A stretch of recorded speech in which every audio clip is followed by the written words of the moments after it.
Shruti's happy time. Rathasaptami రోజున సూర్య భగవానుడికి నేను ఎంత అందంగా పూజ చేశానో చూడండి. ఫస్ట్ అయితే నేను పసుపుతో చక్కగా అలికేసేసి అందులో సూర్య భగవానుడి ముగ్గు వేసి ఆయన అక్కడున్నాడని భావించుకొని నేను ఆయనకి స్వాగతిచ్చానన్నమాట.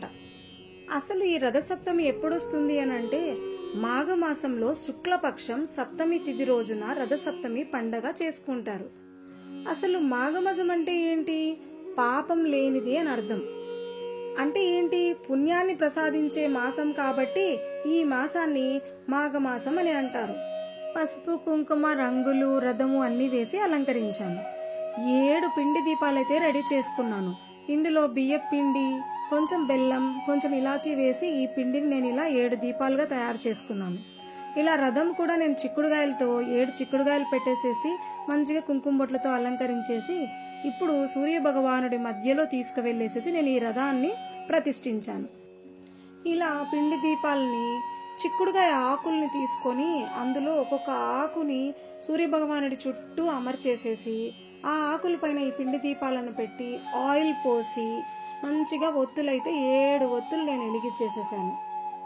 సంవత్సరంలో ఒక్క రోజు వచ్చే ఈ రథసప్తమి రోజున ఇలా ఆ సూర్యనారాయణుడికి మనం పూజ చేయటం వల్ల మనకి ఎన్నో లాభాలు ఉన్నాయండి.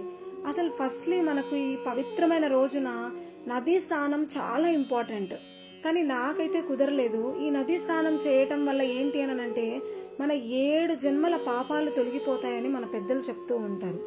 అంతేకాదండి, అసలు మన దాన ధర్మాలు చేయటం వల్ల మనకు కోరిన కోరికలన్నీ ఈరోజు నెరవేరుతాయని, మనకు డబ్బులు ఎవరికి అవసరం ఉండదు.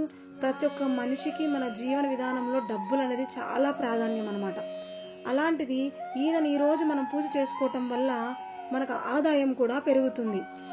డబ్బుకు మించి మనకు కావాల్సిన ముఖ్యమైనది ఏంది అని అంటే ఆరోగ్యం. మనకు అటువంటి ఆరోగ్యాన్ని కూడా సూర్య భగవానుడు మనకిస్తాడనమాట. దేవుళ్లలో కనపడే ప్రత్యక్ష దైవం ఎవరు అని అంటే ఆ సూర్య భగవానుడు. ఆ సూర్య భగవానుడు మనము ఉదయం సూర్యోదయం కాగానే ఆయన అలా ప్రకాశిస్తూ వస్తూ ఉంటాడనమాట. అలా వచ్చినప్పుడు మనం ఆ సూర్య కిరణాలను మన ఒంటి మీద పడినప్పుడు కూడా మనకు డి విటమిన్ అనేది మనకు లభిస్తూ ఉంటుంది. ఆ చిన్న పిల్లల్ని కూడా మనం తీసుకొని పోయి ఎండలో పెడుతూ ఉంటాం, పిల్లలకి డి విటమిన్ వస్తుంది అని చెప్పేసి. ఇప్పటి కాలంలో చాలా మందికి కాల్షియం డెఫిషియన్సీ అయితే ఉంది అనండి. డి విటమిన్ లేకుండా మాత్రలు వేసుకుంటున్నారే గానీ ఎండకు మాత్రం నిలబడము. ఇంకా ప్రతి ఒక్కరికి శత్రువులు అయితే లేకుండా ఎవరూ ఉండరు. మనం మంచి చేసినా కూడా జెలసీ ఫీలింగ్ తో ఉంటారు, ఏదో ఒకటి అడ్డుపుల్ల వేస్తూనే ఉంటారు. సో ఇవన్నీ మనకు క్లియర్ అయిపోవాలి అని అంటే ఆ సూర్య భగవానుని ఈ విధంగా ఆరాధించుకోవాలన్నమాట. సో ఇలా చిక్కుడుగాయ ఆకులో నేను బెల్లమన్నం నైవేద్యంగా పెట్టేసేసి టెంకాయ కొట్టి ఆయనకు పండ్లు సమర్పించుకొని అందరూ బాగుండాలని నమస్కరించుకున్నాను.